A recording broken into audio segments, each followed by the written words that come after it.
एक फैमिली एक अखाड़ा। और ये अखाड़ा भी हुड्डा परिवार का बहुत खास है।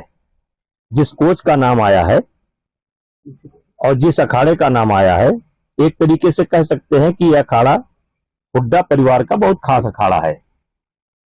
और यहीं के बच्चे केवल निकल करके आए, बाकी हरियाणा के भी बच्चे निकल करके किसी दूसरे अखाड़े के नहीं आए।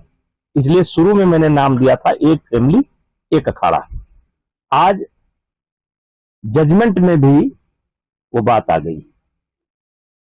और जो कोर्ट ने एक अखाड़ा एक फैमिली, इन्हीं में से आरोप लगाने वालों में से ही दो पहलवानों ने जाकर के चैम्बर में बंद कमरे में क्या क्या हुआ, कैसे हुआ, ये सारी बातें कोर्ट के सामने रखा और कोर्ट ने उसको रिकॉर्ड कराया और उसी आधार पर ये जजमेंट निकल करके आया है।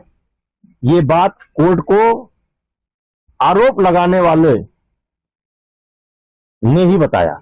और दूसरी सबसे बड़ी बात यह है कि सारे रेसलर का एक एड्रेस है। रेसलर अन्य जिले के भी रहने वाले हैं, लेकिन एक जगह जैसे हिसार में प्रैक्टिस करते हैं, जो कारक बात आई है हिसार में भी है।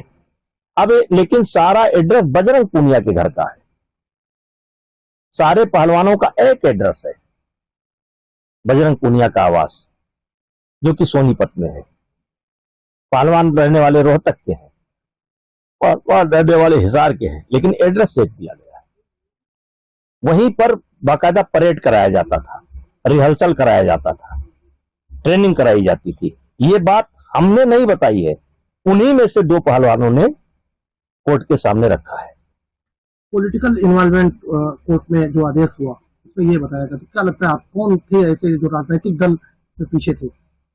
अब भाई सबसे पहले तो निकल करके हुड्डा फैमिली आई और हुड्डा फैमिली ही प्रियंका जी को गुमराह किया और प्रियंका जी के आने के बाद फिर होड़ मच गई, कोई नहीं बचा।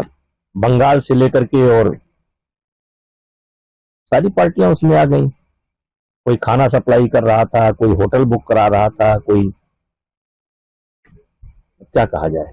अब जब कोर्ट ने बातें साफ कर दी, इसके पीछे जो भी लोग थे राजनीतिक दल, इनके लिए क्या करेंगे आप? अगला कदम क्या होगा? अभी तो इनका कदम देखेंगे हम, क्योंकि किसी का ट्वीट आया है कि हम हाई कोर्ट जाएंगे, लड़ाई बंद नहीं हुई तो पहले ये हाई कोर्ट जाए, अगर इनको राहत नहीं मिलती है तो सुप्रीम कोर्ट जाए, उसके बाद हमारा रास्ता खुलेगा, तब हम विचार करेंगे कि हमें क्या करना चाहिए। अभी तो इनके लिए रास्ता खुला हुआ है।